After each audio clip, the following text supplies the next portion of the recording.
I-35F, need your opinion on a situation with my brother Billy, 40M.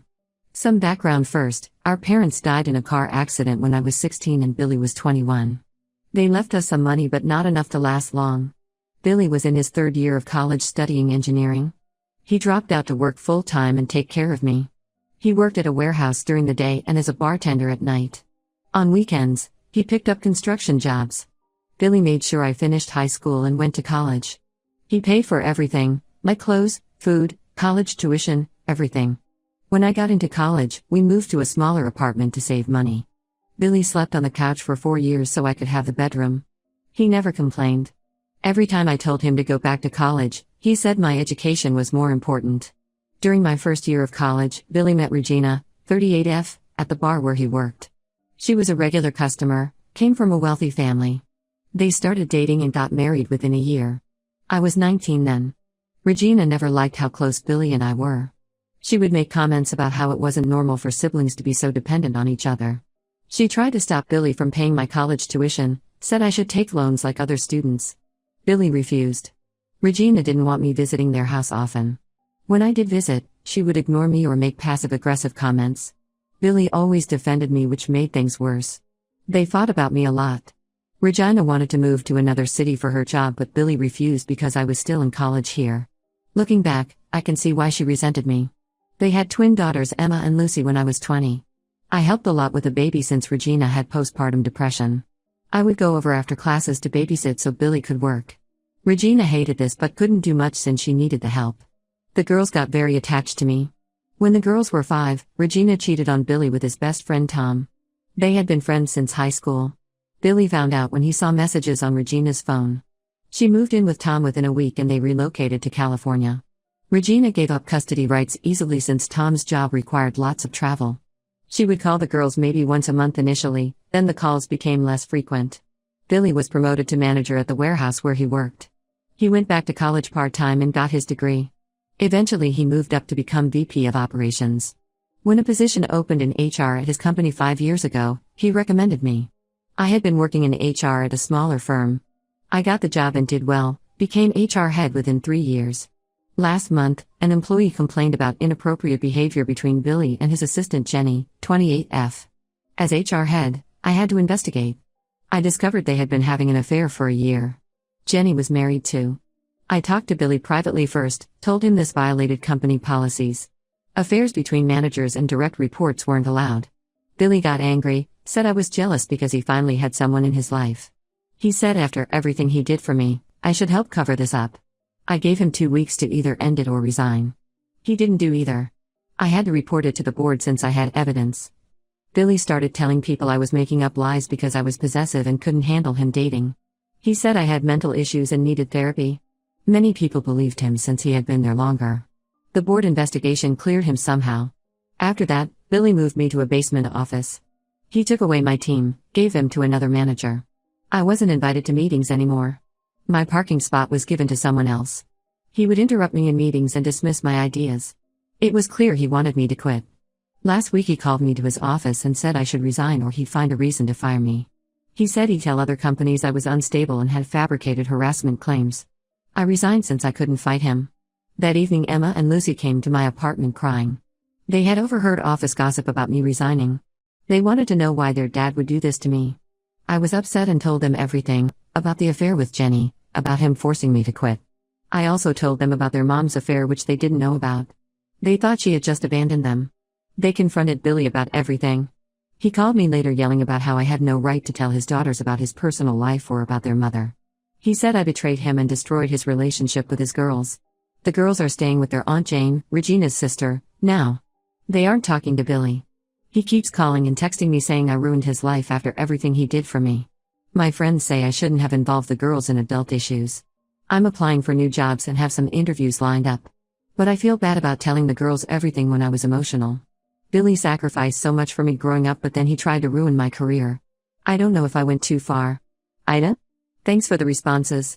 To be clear, I tried handling this professionally first and only told the girls the truth when they asked me directly. I didn't go out of my way to hurt Billy. Update 1: a lot has happened since my last post. I got a job offer at Mitchell & Partners, one of our biggest competitors. The pay is 30% higher than my previous job and they're giving me a larger team to manage. I start next week. But the main updates are about Billy and the girls. They're still staying with their Aunt Jane. Billy has tried everything to force them to come home. First, he called their school saying the girls were sick and he was keeping them home. The school contacted Jane since she was listed as an emergency contact.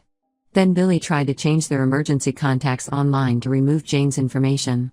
He even went to the school demanding to take the girls home, but the principal refused since Emma and Lucy had told their counselor about the situation. Billy then started telling family members that Jane had manipulated the girls into staying with her.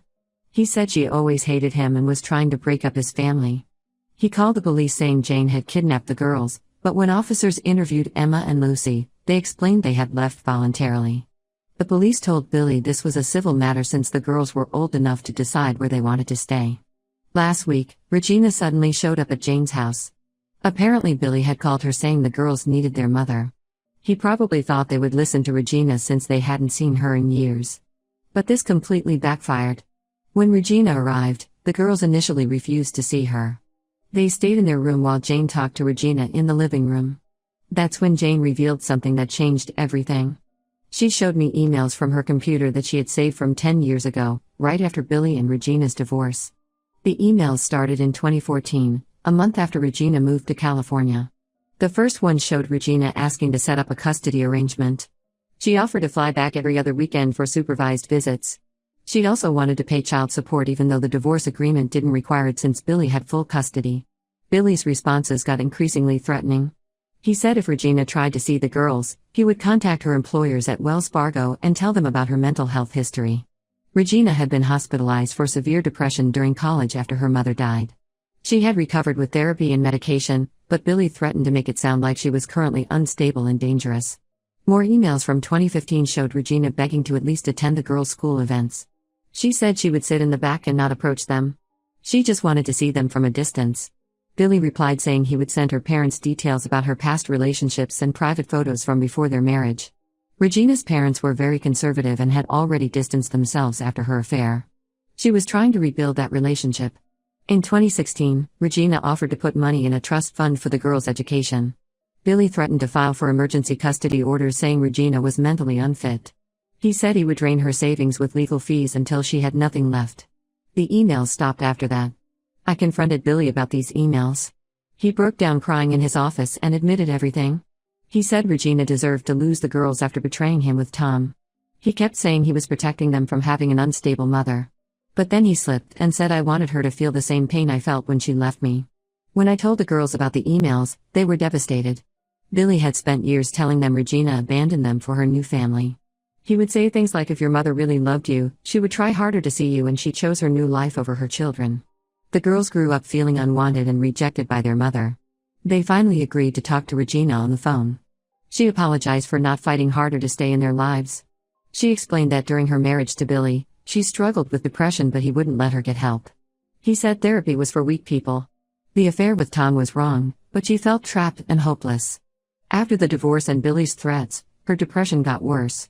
She focused on getting mentally healthy before trying to contact them again. But by then Billy had poisoned their relationship with lies. The situation is affecting Billy badly. Jenny ended their relationship after finding out about the emails. She told HR that Billy had pressured her into their affair by hinting her job security depended on keeping him happy. Billy started drinking heavily. He calls me almost every night, sometimes crying and apologizing, sometimes threatening to destroy my career like he destroyed Regina's. Last night around 2 a.m., he showed up at my apartment drunk. He was banging on my door and yelling about how I ruined everything. He kept saying I raised you, I gave up everything for you. My elderly neighbor called the police. They made him leave but didn't arrest him since he went willingly. Emma and Lucy asked to move in with me temporarily. They said they don't feel safe around Billy anymore but aren't ready to move to California with Regina either. I agreed after discussing it with Jane and Regina. Billy threatened to fight this legally but his lawyer told him he had no case. The girls are 15 and courts generally consider their preferences at this age. I feel terrible watching my brother fall apart like this. He was my hero growing up. He dropped out of college and worked multiple jobs so I could get an education. But he also spent years manipulating and hurting people. He used his daughters as weapons to punish their mother. The girls deserve to know the truth about both their parents. Update 2: The past 2 months have been challenging. The girls moved in with me and we had to adjust to our new living arrangement. I converted my guest room into their bedroom. They started therapy twice a week to process everything. Their therapist said they're dealing with abandonment issues from both parents. Billy's behavior has gotten worse since the girls moved out. He started showing up at my new office building.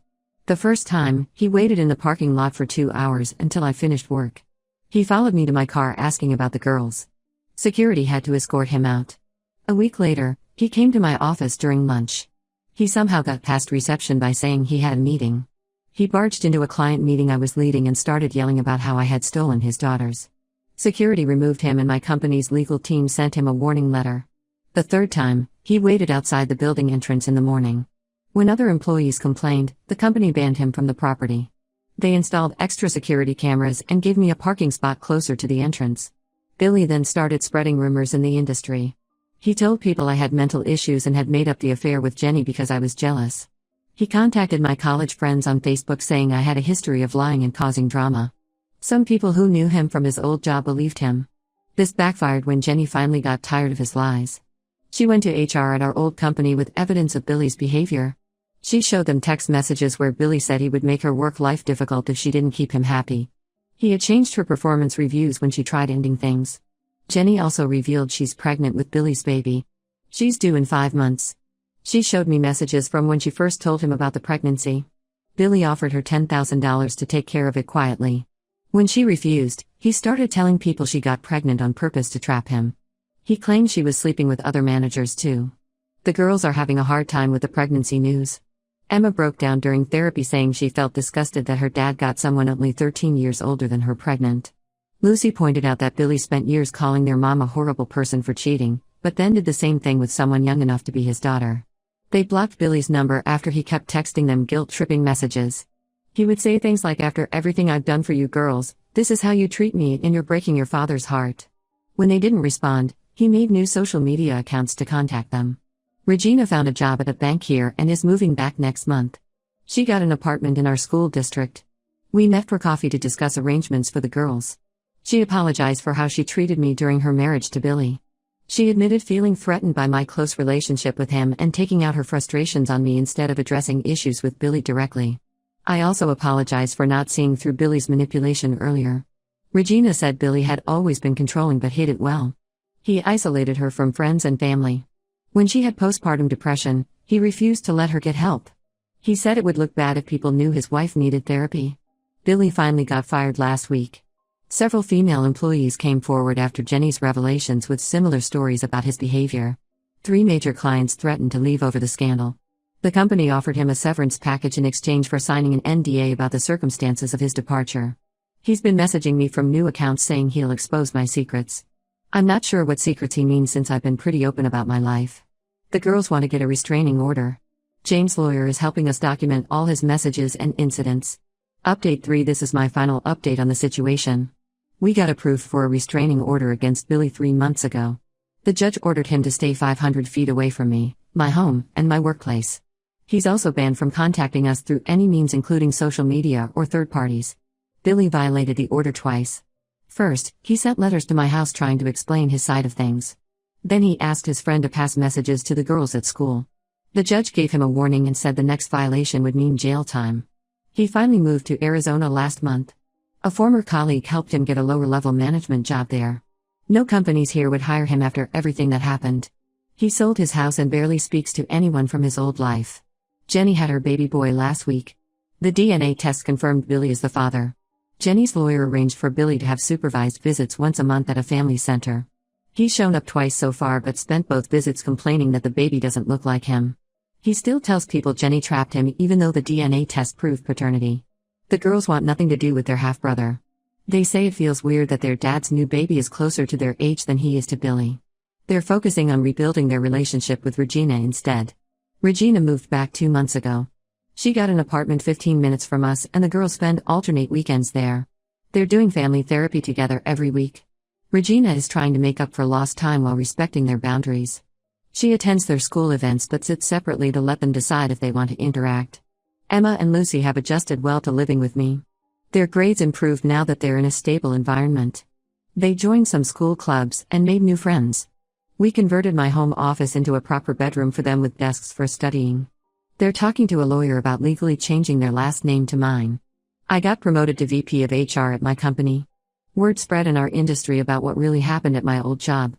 Most of Billy's friends stopped defending him after Jenny revealed the truth about their affair. But some still say I betrayed my brother after everything he did for me growing up. Billy messages me sometimes from unknown numbers. He switches between apologizing for everything and blaming me for destroying his life. Last week he said he's writing a book about how false allegations ruined his career. I don't respond anymore. I still miss the brother who raised me after our parents died. He worked multiple jobs and slept on a couch for years so I could go to college. But that person is gone now, replaced by someone I don't recognize. The girls and I are building our own kind of family. Some days are still hard, but we're healing together. The restraining order is valid for 3 years. The girls will be in college by then.